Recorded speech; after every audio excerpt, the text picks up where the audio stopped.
여러분 로빈슨 크루소라고 하는 그 소설 아마 보신 분도 있을 것이고 들어본 분도 많으리라 생각합니다. 폭풍우로 배가 이제 난파가 되면서 이 무인도에 표류한 한 사람의 이야기입니다. 28년 동안 이제 무인도에 지내다가 구출된 로빈슨 크루소라고 하는 주인공을 중심으로 정말 한 사람의 그 무인도에서의 28년의 고난과 역경을 극복하고 살아남는 이제 그런 이제 이야기입니다. 그런데 이 로빈슨 크루소 이 소설은요, 영국 작가 데니엘 디포라고 하는 이 작가가 쓴 그 소설입니다. 근데 사실은 이 로빈슨 크루소 이 소설 안에는요, 일반 사람들이 잘 모르는 깊은 의미가 사실은 숨어 있습니다. 이 다니엘 디포가 이제 있던 그 당시는 영국 국교죠. 이 국교도 이 영국 국교도가 아니면 이제 우리로 말하면 성공회인데요. 영국 국교회가 신자가 아니면 대학에 들어갈 수도 없던 시절이었습니다. 근데 이 다니엘 디포는 아주 신실한 장로교인이었어요. 그러니까 아마 이런저런 많은 어려움을 겪었겠죠. 그러다가 이제 원래는 이 다니엘 디포가 목사가 되려고 하다가 이제 생각을 바꿔가지고 이제 사업을 하면서 또 정치 칼럼니스트 저널리스트로 또 활동을 합니다. 그러면서 이제 그 당시 그 불합리적인 이런 것들을 풍자하는 글을 많이 써서 권력자들에게 미움을 받아요. 그래서 여러 가지 어려움을 겪다가 결국은 그 악명 높은 뉴게이트라고 하는 이제 영국의 교도소에 수감이 됩니다. 그러면서 그가 하던 그 한창 번창하던 사업이 완전히 풍지박산이 나는 거죠. 그러면서 이제 가족들도 너무너무 어려워서 먹고 살 끝도 없는 아주 어려운 그런 상황에 이제 이 데니엘 디포의 가족들도 이제 처하게 됩니다. 말하자면 이 배가 잘 항해하다가 갑자기 불어닥친 폭풍에 흔들려서 난파되는 그래서 파손돼서 죽게 된 그런 인생의 시간들을 이 다니엘 디포가 이제 보내게 되면서 이 고독한 무인도에 이 표류하는 존재와 같은 그런 자기 자신의 모습을 녹여낸 것이 이 로빈슨 크루소의 이 소설이었어요.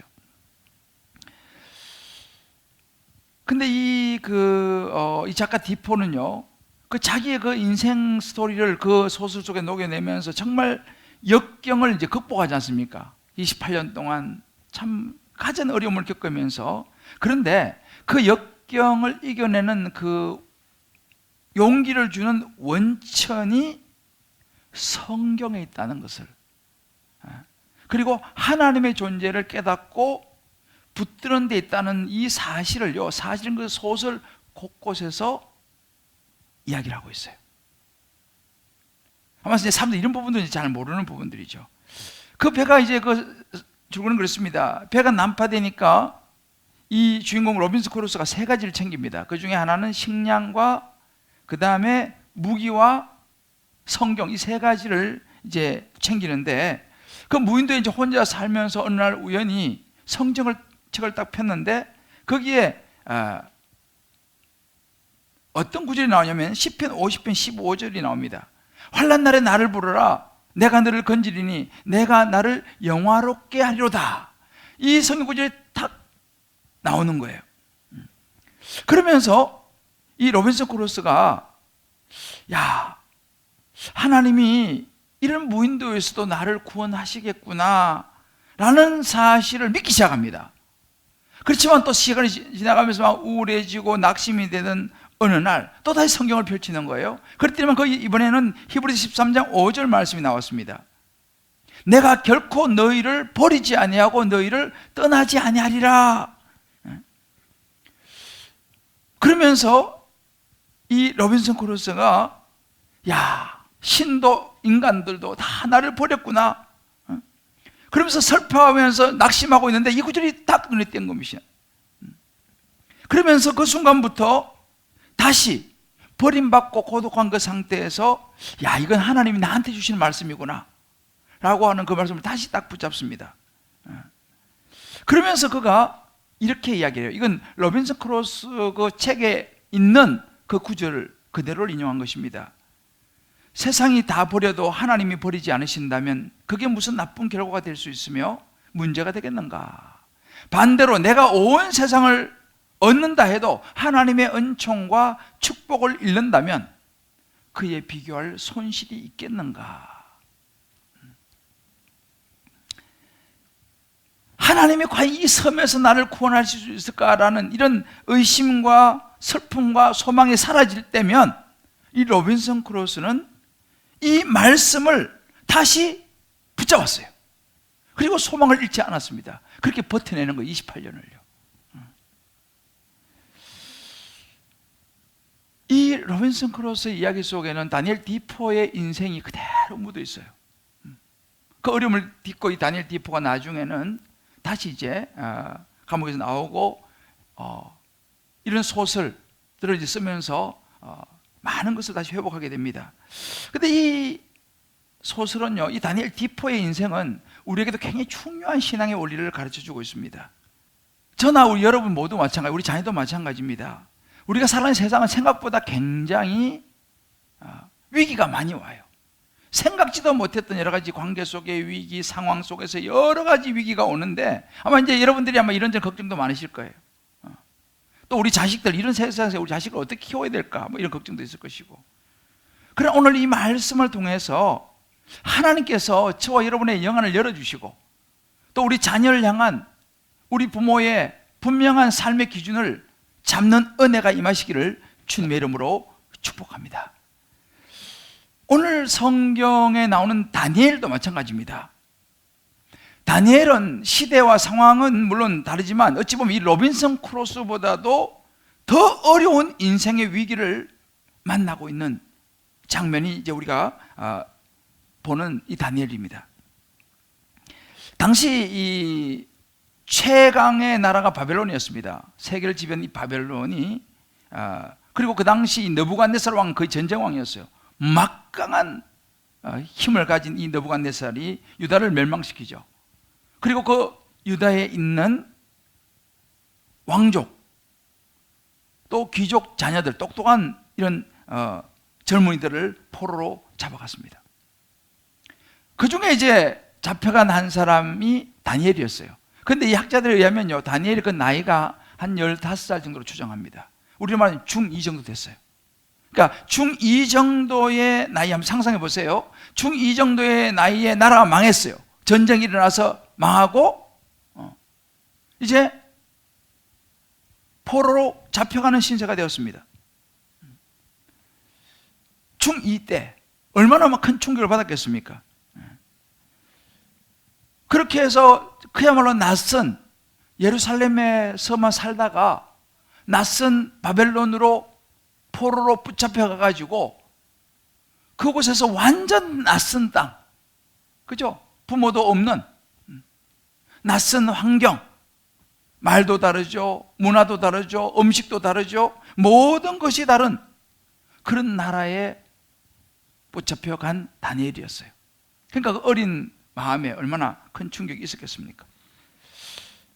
그런데 보통 그 이제 당시의 기록들을 보면요, 바벨론 왕 느부갓네살이 어떤 정책을 폈냐면 그런 똑똑한 이 젊은이들을 붙잡아 와가지고 뭐를 하냐면 당시 바벨론의 문화와 지식과 언어와 심지어 종교를 가르쳤습니다. 그 당시에 점성술이 굉장히 발달했는데 별 보고 점치는 이런 거를 그대로 다 가르쳤어요. 그래가지고 완전히 이 젊은이들을 바벨론화 시켜버렸어요.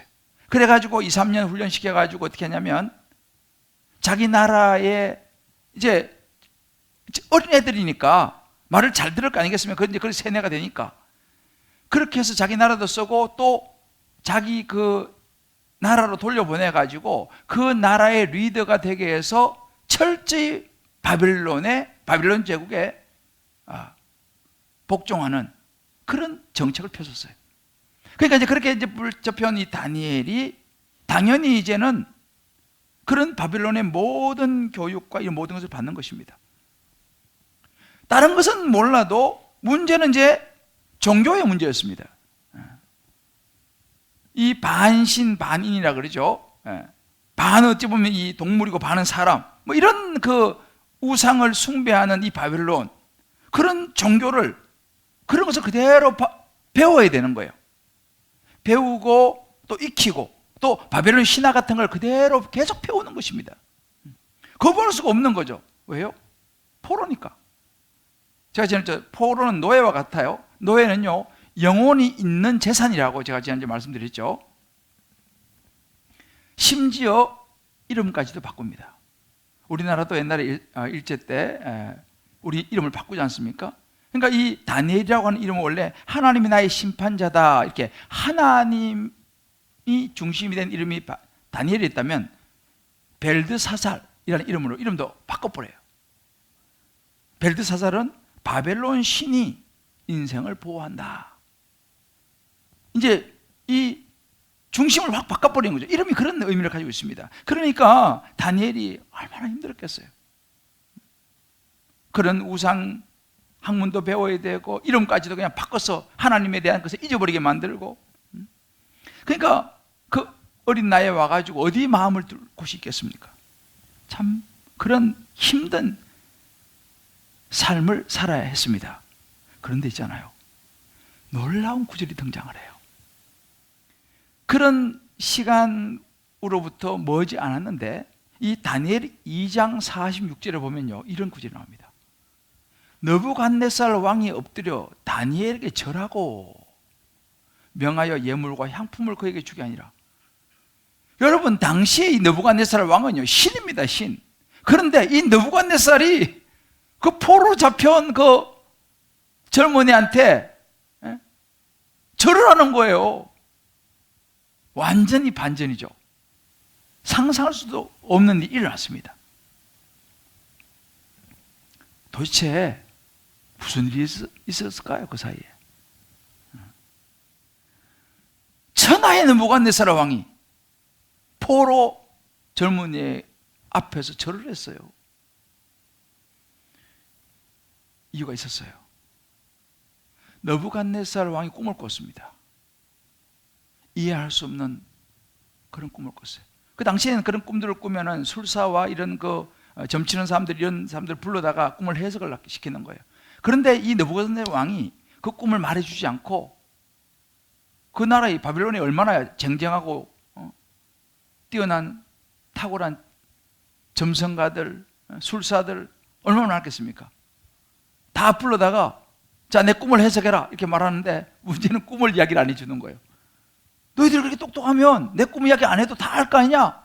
내 꿈을 해석하라 하니까 아무도 해석을 못 하는 거예요. 왜? 꿈이라도 이야기해주고 해석을 해라 그래야 되는데 꿈도 이야기 안 해주면서 해석하라 그러니까 누구도 해석할 수 없는 거예요. 그래요, 느부갓네살이 열받아가지고 다 모조리 잡아서 죽여라 명령합니다. 그 불똥이 어디가 튀냐면 이 다니엘에게까지 튀는 거예요. 다니엘과 세 친구, 그 잡혀온 포로들에게도 이제 그 불똥이 튀는 것입니다. 그때 하나님께서 이 다니엘이 하나님 앞에 기도하면서 하나님이 꿈에 이 다니엘에게 그 느부갓네살 왕이 꾸었던 꿈을 보여주세요. 그리고 그 꿈을 해석해 주는 거예요. 그래서 이 다니엘이 왕 앞에 나가가지고 왕이 말하지도 않았지만 왕이 꾼 꿈을 이야기하고, 왕이 놀라지 않겠습니까? 거기다가 왕이 꾼 꿈을 해석을 해주는 거예요. 이것은 놀라운 일이었습니다. 거기에서 느부갓네살 왕이 자기가 지금까지 믿던 바벨론의 신과는 차원이 다른 다니엘이 믿는 그 하나님을 인정하게 돼요. 하루아침에 포로의 신분에서 존귀한 자가 되는 것이죠. 이런 놀라운 일이 일어났습니다. 여러분도 별로 안 놀라시는 것 같은데 굉장히 놀라운 일이에요. 자, 그럼 어떻게 이런 일이 일어났을까 하는 거죠. 그죠? 어떻게 이런 일이 일어났을까 하는 거죠. 오늘 다니엘서 1장 8절 말씀 보게 되면 중요한 키워드가 나와요. 다니엘이 뜻을 정하여, 아마 이런 많이 들어본 구절이죠. 다니엘이 뜻을 정하여 왕의 음식과 그가 마신 포도주로 자기를 더럽히지 아니하리라고 하나님 앞에 바벨론의 이런 것들로 자기를 더럽히지 않겠다라고 다 마음의 결단을 합니다. 뜻을 딱 정하는 것입니다. 뜻을 딱, 마음을 딱 정하니까 그 환경 속에서 하나님이 그 바벨론 황관장 윗사람의 마음을 움직이는 거예요. 그 마음을 움직여서, 그래, 너 음식과 이 포도주 안 먹고 어느 기한을 두고 내가 보겠다라고 하는 마음을 주는 거예요. 이게 이제 하나님이 개입하시는 거죠. 여러분 보세요. 이 다니엘이 그런 정말 기가 막힌 상황 속에서 다니엘을 되게 하신 것이 누구냐라는 거예요. 이게 오늘 우리가 읽었던 17절 말씀입니다. 17절 말씀 같이 한번 읽어봅시다. 시작. 하나님이 이 내 소년에게 학문을 주시고 모든 서적을 깨닫게 하시고 지혜를 주셨으니 다니엘은 또 모든 환상과 꿈을 깨달아 알더라. 여러분 이 구절에서요, 주어가 중요해요. 주어가 누굽니까? 하나님이 이 다니엘에게요, 학문, 모든 서적 깨닫게 하시는 거예요. 공부하고 책을 보면 깨달아야지 않습니까? 이거를 하나님이 그렇게 해주셨어요. 거기다 하나님 지혜를 주셨어요. 그로 인해서 다니엘이 하나님을 통해서 환상과 비전과 이 꿈들을 깨달아 아는 거예요. 그러니까 느부갓네살 왕의 그 꿈을 알게 해주시는 거죠. 해석하게 해주는 거예요. 누가요? 하나님이. 여러분 중요한 포인트는 뭐냐면요, 우리 여기 젊은이들도 있죠. 하나님은 어떤 사람을 찾으시느냐? 이 세상에 살죠. 우리는 뭐 이 세상의 문화와 언어와 모든 학문과 지식 속에서 우리는 살아갈 수밖에 없어요. 그죠?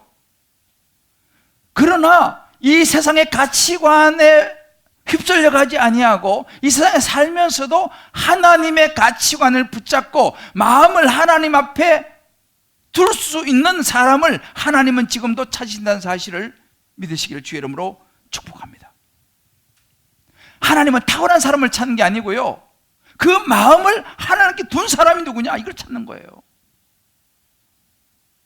자, 그러면 여기서 중요한 것이 뭐냐면, 그러면 다니엘에게 그 하나님을 누가 가르쳐 줬겠냐는 거예요.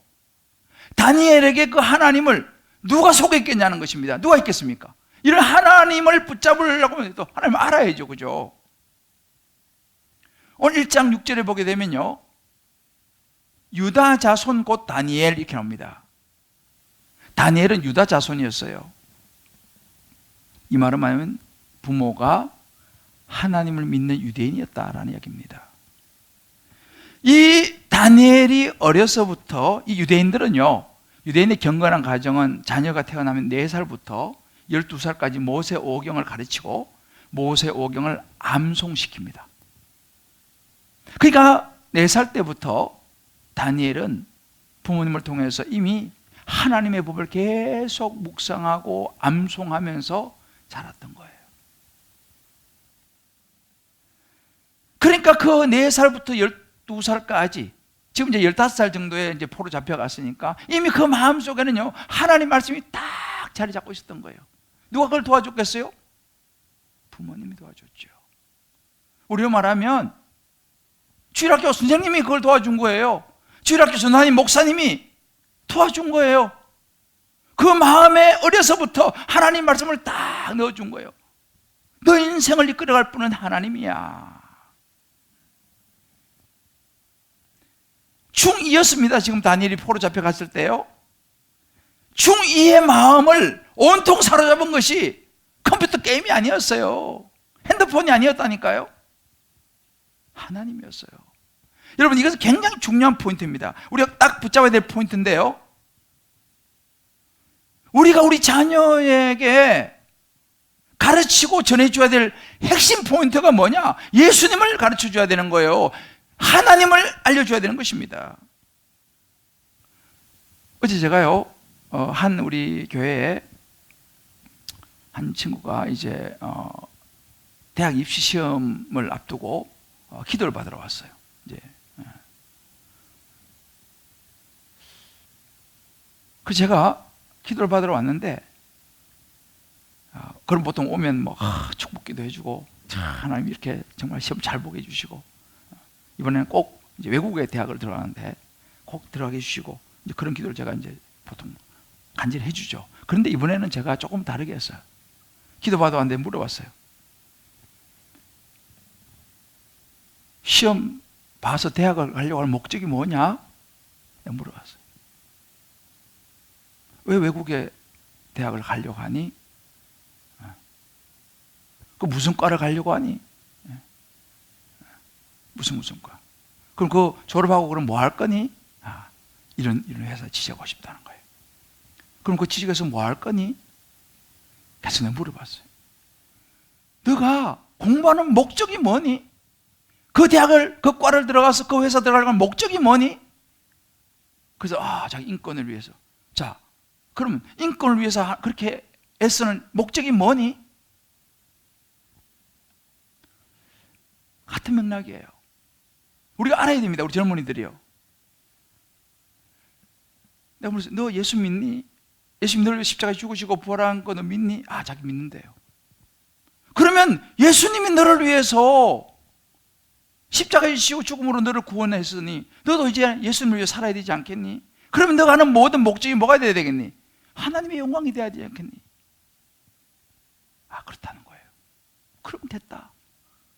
너가 하나님의 영광이라고 하는 분명한 목적이 있으면 이번 시험 최선을 다해서 보고, 떨어져도 하나님 책임질 것일 것이고, 붙어도 하나님이 인도하실 거야. 그 얘기를 해주고 기도해주고 내보냈어요. 여러분, 같은 맥락입니다. 우리가 하나님을 아는 것이 가장 중요한 거예요. 왜? 하나님이 우리 자녀의 인생을 이끌어 가실 것이기 때문에, 하나님이 내 인생을 이끌어 가실 것이기 때문에. 왜요? 다니엘처럼 말이죠. 여러분, 이 코로나 상황에서요, 갈수록 혼탁한 세상이고, 이 정치, 경제, 사회, 문화 복잡하지 않습니까? 우리가 중심을 어떻게 잡고 살아가야 될까요? 우리 자녀에게 진짜 우리가 알려줘야 될 것이 무엇이겠습니까? 지식, 지성 맞죠? 제가요, 여러분들도 보신 분이 계실 거예요. 카이스트에 배상민 교수님이라고 있습니다. 이분은 세계적인 분인데, 이 디자이너 계통에서는 탑이에요. 그러니까 뉴욕에서 14년을 공부하면서 4대 디자인상이라고 있답니다. 이 가장 권위가 있는, 한국 사람은 아무도 받은 적이 없는 이 상을 2번 받았어요, 이분이요. 4대 디자인상이라고. 그래서 이 상을 2번, 자기가 14년 동안 하루에 3시간 잤대요. 열심히 해가지고 2번 받았는데, 그러니까 대우가 달라지고 다 그랬죠. 한국에는 아무도 이 상을 한 번도 받은 사람이 없어요. 근데 이제 그래서 이제 이 카이스트 교수로 스카우트돼 왔어요. 근데 이분이 카이스트 와가지고 이분이 그런 이야기를 해요. 사람한테는요, 세 가지의 세상을 보는 관점이 있다는 거예요. 첫 번째는 뭐냐면 뇌안, 이 뇌, 이성. 이거 보고 이거 풍선이구나. 이거 사과구나. 이성 있잖아요. 이건 뇌안, 우리 뇌. 두 번째는 심안, 마음으로 세상을 보는 거예요. 그래서 시인들이 아름다운 식구를 가지고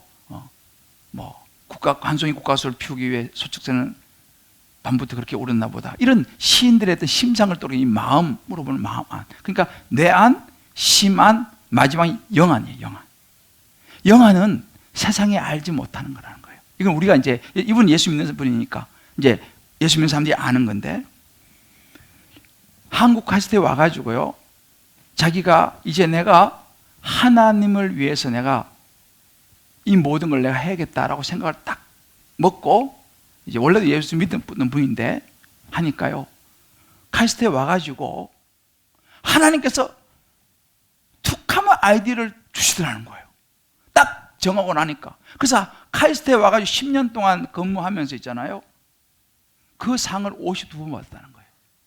안 믿어지시죠? 나중에 유튜브에 한번 들어보세요. 그 상을 52번 받았대요. 한 번 받은 사람도 없는 상인데, 한국 사람은요 52번. 근데 이분이 그런 이야기 하는 거예요. 자고 일어나서 화장실에 가가지고 아이디어를 툭툭 주신다는 거예요. 그러면 이분이 하나님이 모든 아이들을 주시다는 거예요. 커피숍 앉아가지고 에스프레소 한 잔 마시는데 아이들을 툭툭 주신다는 거예요. 그러니까 자기가 52번 받을 수 있다. 그 간증을 하더라고요. 그러면서 이분이 그런 이야기를 해요. 세상에 가장 창의적인 최고의 아이디어 생각은 하나님 주시는 거다. 할렐루야. 내가 굉장히 감동을 받았어요. 자기는 천재가 아니래요. 카이스트에는 뭐 교수 다 천재들만 있대. 자기는 천재는 아니래. 그런데 자기는 하나님이 주시는 아이디어가 있다는 거예요.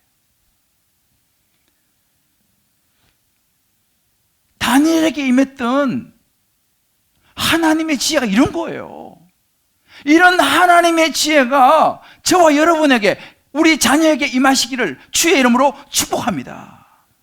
그러니까 이 하나님의 영역을 가르쳐야 되는 거예요. 다니엘에게 이 영역을 부모가 가르친 거 아니에요. 요셉이 그런 하나님의 영안을 알았던 거 아니겠어요? 중요한 것은 그러면 어떻게 되냐? 그런 하나님의 영역에 우리 자녀를 노출시켜야 되는 거예요. 그 하나님의 영역에 내 자신을 노출시켜야 되는 거죠. 그게 바로 누구의 몫입니까? 부모의 몫입니다.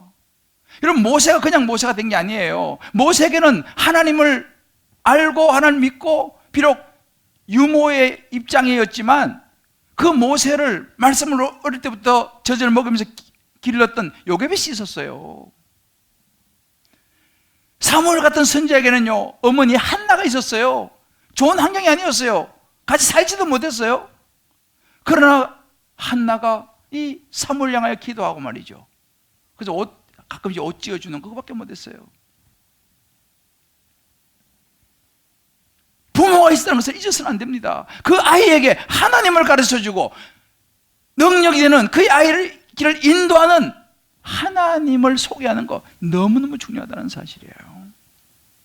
제가 지난번에 이제 그 칼레 국제 포럼을 갔다 왔어요. 근데 거기에 이제 한 목사님이 이런 간증을 하시더라고요. 자기 교회는 이제 제자훈련하는 교회죠. 중고등학생들이 제자훈련을 막 신청을 한대요. 그래서 이제 물어봤대요. 야, 너 이렇게 제자훈련 신청하냐? 물어보니까 이 중고등학생들이 그렇게 간다는 거예요. 우리 엄마 아빠가 제자훈련 받는 거 보니까 우리 엄마 아빠가 변했어요. 우리 엄마 아빠가 변했어요. 옛날에 안 그랬는데요. 제자훈련 받더니 우리 엄마 아빠가 변해가지고 그거 보고 저도 제자훈련 받아야겠다고 결심했다는 거예요.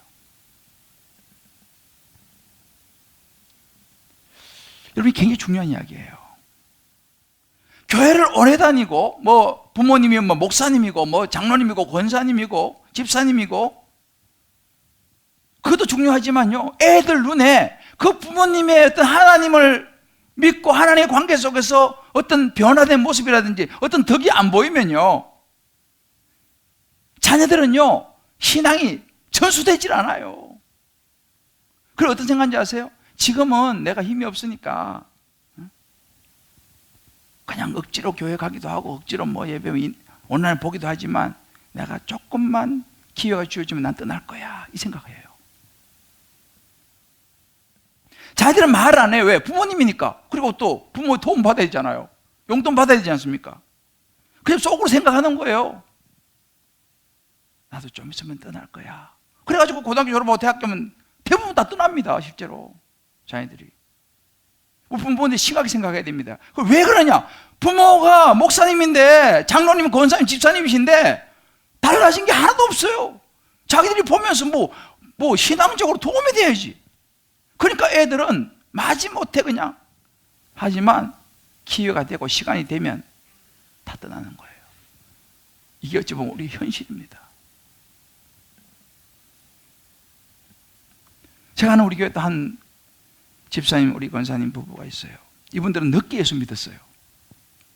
그러니까 애들도 다 예수를 안 믿었지. 이분들도. 그래서 늦게 이제 우리 교회에 와서 예수 믿고 제대로 예수님을 만나고 순장님도 되고 뭐 지금 이제 사역을 하시는데, 그 딸이 있어요, 딸. 그 딸들이 있잖아요. 그 딸들이 다 이제 다 커버렸죠. 늦게 예수 믿었으니까. 당연히 처음에는 뭐 딸들이 교회도 안 나왔어요.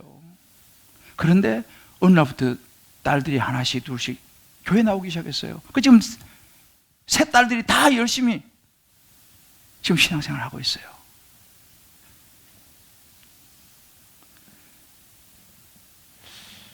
부모가 중요합니다, 여러분들.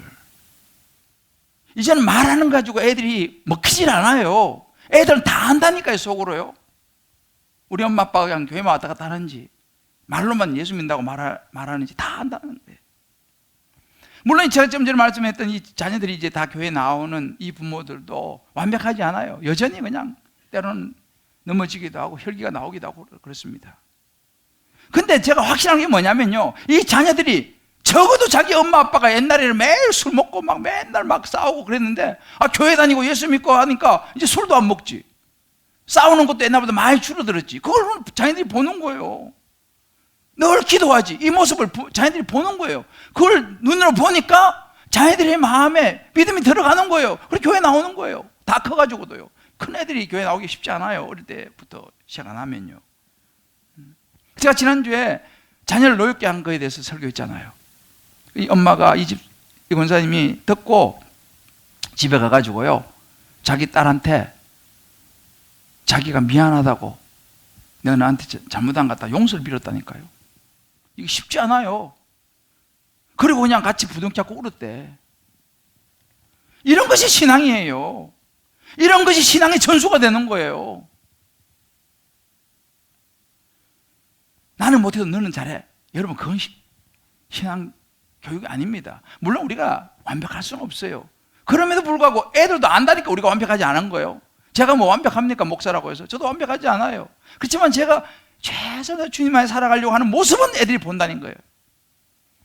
여러분, 다니엘의 뜻을 정했습니다. 누구를 통해서 이걸 모든 걸 봤습니까? 부모예요. 주변 사람들이 믿음 있는 사람들이에요. 여러분, 요즘 우리나라에 세계적으로 핫한 한 사람이 있어요. 월드 클래스의 손흥민 선수예요. 잉글랜드 프리미어 리그거든요. 여기서 득점왕이 된다는 것은요, 박항서 감독이 그렇게 하더라고. 100년에 한 명 나올까 말까라는 거예요. 아시아인으로서는요, 최초예요. 앞으로도 나온다는 보장이 없다는 게 100년에 한 번 나올까 말까. 이번에 손흥민이가 EPL 득점왕 차지했잖아요. 아마 축구 좀 아시는 분은 아실 거예요. 이건 굉장한 일입니다. 아시아인으로서도. 그 중에서 한국 사람인 거예요. 그래서 이번에 대통령이 친히 상 줬잖아요.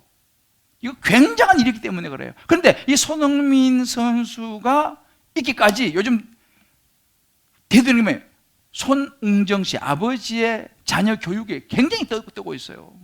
손흥민 씨가 그렇게 얘기하는 거예요. 나의 축구는 오로지 아버지의 작품입니다. 이렇게 얘기하는 거예요. 아버지가 그렇게 가르친 거예요. 자기는 삼류 선수였어요. 자기는 무명, 이름도 없는 삼류 선수였지만 이 아들을 그렇게 키운 거예요. 그런데 손흥민 선수 이런 이야기를 해요. 아버지가 항상 이렇게 말했다는 거예요. 성공은 선불이야. 지금 인생을 투자해야지 10년, 20년 후에 결과를 거둘 수 있는 거야. 선불로 10년, 20년 지금 투자해야지 그 이후에 결과를 본다는 거예요. 그래서 10대 때부터 있잖아요. 이 손흥민 선수 양발을 잘 쓰기로 유명해요. 근데 10대 때부터 오른쪽, 왼쪽 슈팅을 500개씩 똑같이 시켰다는 거예요. 신발끈도 왼쪽부터 몇 개 했다는 거예요. 왜? 왼발을 잘 쓰게 하려고. 제가 그걸 보면서, 우리 이제 알고 보니까 또 감사한 게 이분이 크리스찬이에요. 손흥민 씨가 서울 영광교회라는 교회를 출석하더라고요. 손흥민도 보니까, 그러고 보니까 가끔 서서 뭐 이렇게 기도하고 그러더라고요.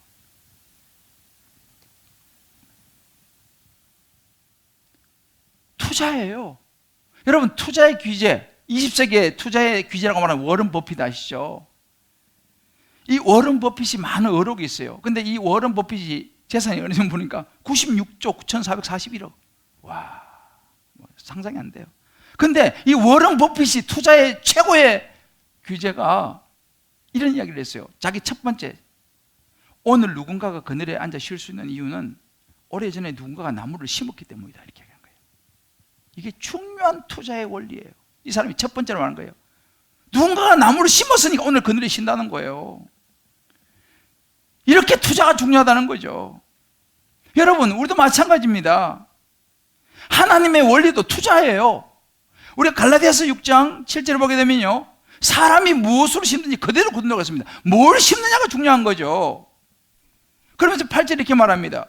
자기 육체를 위해 심는 자는 육체로 썩어질 걸 거두고 영생을, 성령을 위해 심는 자는 영생을 거둔다고 그랬습니다. 오늘 우리가 마태복음 6장 20절 보면 그것도 마찬가지로 이제 우리 2부, 3부에서 이제 이 부분 나올 텐데, 진짜 보물이 뭐냐는 거예요. 진짜 지혜로운 투자가 뭐냐는 것입니다. 같은 맥락이에요. 우리 자녀에게 어떤 투자를 해야 되냐는 것이죠. 요즘 보니까 이 오은영 박사가 나와가지고 그 사람들이 패널 나와서 이야기하는데 5살인 6살인데요 200만 원씩 투자하더라고요. 와, 내가 놀랐어요. 5가지 6가지 심지어 이성기 씨 있죠. 이성기, 요즘 나오는 이성기 씨 탬버린까지 학원 다녔대. 탬버린 배우는까지 학원 다녔대, 자기는. 그러면 그것이 정말 지혜로운 투자일까요? 저와 여러분은요, 우리 자녀에게 있어서 이 다니엘을 눈여겨봐야 돼요. 하나님을 가르쳐주고 하나님의 인도하심을 받도록 우리 자녀를 끌어주는 것이 가장 지혜로운 투자인 줄 믿으시기를 주의 이름으로 축복합니다. 우리 전에 봤죠? 에베소 6장 4절의 말씀이에요. 아비들아, 너희 자녀를 노엽게 하지 말고 오직 주의 교훈이에요. 하나님의 교훈입니다. 세상 지식 다 필요해요. 필요 없는 게 아니에요. 그러나 하나님의 교훈과 훈계로 양육을 해야지. 그 마음 중심이 하나님께 있어야지 이게 제대로 하나님의 인도하심을 받지. 하나님 없는 세상의 성공은요, 아무리 성공해 보세요, 아무것도 없어요. 나중에요. 첫 번째로 자녀 양육을 위한 투자는 교회에 자녀들을 맡겨야 됩니다. 교회에 자녀를 맡긴다는 말은 뭐냐면요, 우리 자녀를 교회에 적극적으로 참여하게 만들어야 돼요. 학원만 보낼 게 아니고 좋은 선생님만 붙여가지고 영어, 수학 이런 것만 잘하게 할 게 아니라 교회에서 하나님을 만나도록 하는 프로그램을 참여시켜야 됩니다. 여러분 수련회 반드시 보내셔야 돼요. 여러분들 교회에서 하는 프로그램 반드시 참여시켜야 됩니다. 청년부 수련회 반드시 보내야 되죠. 성경부 프로그램 반드시 참여시켜야 됩니다. 세상에 좋은 학원을 찾는 부모는 세상에 좋은 부모라면요, 하나님을 만나게 도와주는 부분은 정말 지혜로운 부모인 줄 저는 확신합니다. 그래서 이런 새홈 예배 이런 게 너무 중요한 거예요. 여러분 자녀들 열심히 주일학교 보내셔야 됩니다. 물론 피치 못해서 온라인 예배 드릴 수도 있겠지만은 온라인보다는요 현장에 보내셔야 돼요. 투자라니까요. 투자를 해야 돼요. 세상에서도 얼마나 많이 투자합니까? 두 번째는요, 예수님께 자녀를 맡겨야 돼요. 예수님을 알게 해줘야 돼요. 예수님의 우리의 죄를 용서하시는 예수님의 십자가를 가르쳐야 됩니다. 여러분 신앙은 이론이 아니에요. 여러분이 만난 예수님을 가르쳐야 됩니다. 그러면 여러분들이 예수님을 먼저 만나야지 예수님을 이야기해 줄 거 아니겠어요? 자녀들에게요. 예수님을 이야기해 주셔야 돼요. 여러분들 자녀들이 예수님을 만나야 됩니다. 여러분 베데스다 연못가에 38년 된 병자 이야기 아시죠? 38년 된 병자가 있으면 베데스다 연못에 물이 한 번씩 동하면 먼저 뛰어 들어가면 낫는다라고 하는 건 썰이에요. 그건 신화예요. 진리가 아니에요. 그거는요. 그 사람은 빨리 못 뛰어 들어가니까 38년 동안 기다렸는데 병이 안 낫죠. 그런데 어떻게 했습니까? 예수님이 모셨어요. 예수 딱 만나니까 물 뛰어 들어갈 필요도 없어. 그냥 나서 버렸어요. 우리 자녀가요 예수 믿어야 됩니다. 할렐루야. 예수님을 전해줘야 돼요. 그래야지 자녀들이 예수를 믿어야지 이 자녀가 하나님 앞으로 인도를 받는다니까요. 마지막 세 번째는요, 하나님께 자녀를 맡겨야 돼요. 여러분 세상 선생님에게 맡기지 마세요. 좋은 과외 선생 여러분 도움은 될지 모르지만 아니에요. 하나님께 자녀를 맡기시기를 주여 여러분 축복합니다. 하나님께 맡겨야 돼요. 하나님이 책임지십니다. 오늘 다니엘 보세요. 다니엘요. 그런 상황 속에서 하나님이 학문과 서적을 깨닫게 해주시는 거예요. 지혜를 주시는 거예요. 하나님이요. 여러분 창조주 하나님을 믿으십니까? 창조주 하나님을 믿으시나요? 그럼 하나님께 맡기셔야 돼요. 너무 과외 선생 어느 학원 너무 의지하지 마세요. 우선순위가 바뀌었어요. 지금요. 하나님께 나오는 거, 하나님께 맡기는 건 두 번째고, 학원만 보내려고, 좋은 선생만 자꾸 붙이려고. 주일날도 마찬가지예요. 예배를 먼저 드리게 해야 돼요, 여러분들이요. 과외 그 한두 시간 괜찮아요. 하나님이 살아계시잖아요. 이런 하나님 살아계시는 거 믿습니까? 하나님께 맡겨야죠, 그러면요. 베드로전서 5장째 말합니다. 너희 염려를 다 주께 맡기라. 이는 그가 너희를 돌보심이라 그랬어요. 하나님이 우리와 우리 자녀를 돌보신 줄 믿으시길 바랍니다. 사랑하는 성도 여러분, 저는요, 지금까지 살아오면서 저는 별 똑똑한 사람 아니에요. 촌놈이고 시골에서 공부 잘 못했어요, 저는요. 근데 저는 어려서부터 하나님을 사랑했어요. 하나님 붙잡았어요. 우리 부모님이 이제 저를 교회로 데려가져갔고, 교회를 다녔고, 그러면서 제가 하나님을 알게 되고, 예수님을 믿게 되고, 하나님을 사랑하게 됐어요. 그래서 제가 꿈이 하나님께 영광을 돌리고 싶었어요. 그래서 저는 뭐 공부도 그렇게 잘하고, 우리 형님 누님 뭐 되게 공부를 잘했어요. 저는 공부도 별로 뭐 그냥 그랬는데, 시간이 지나니까요, 하나님이 저를 인도하시더라고요. 우리 자녀들 데리고 뭐 산으로 들러 뭐 무슨 문화 가르치고 뭐 자연 보여주고 역사 보여주고 유적지 탐방하고 다 좋아요. 주말에 그냥 여기저기 데리고 다니면서. 그러나 더 중요한 것은 하나님을 가르쳐 줘야 돼요. 아멘. 할렐루야. 아멘. 하나님을 보여주셔야 돼요. 예수님을 만나게 해줘야 돼요. 교회 데리고 와야 됩니다. 예배 데리고 와야 됩니다. 하나님 만나게 해줘야 돼요. 그래야지 그 아이가 다니엘 같은 아이가 된다니까요. 믿습니까? 아멘. 우리가 하나님을 살아계신 분을 믿는다면 이걸 우린 따라가야 돼요. 이게 지혜로운 투자예요. 이게 지혜로운 투자예요.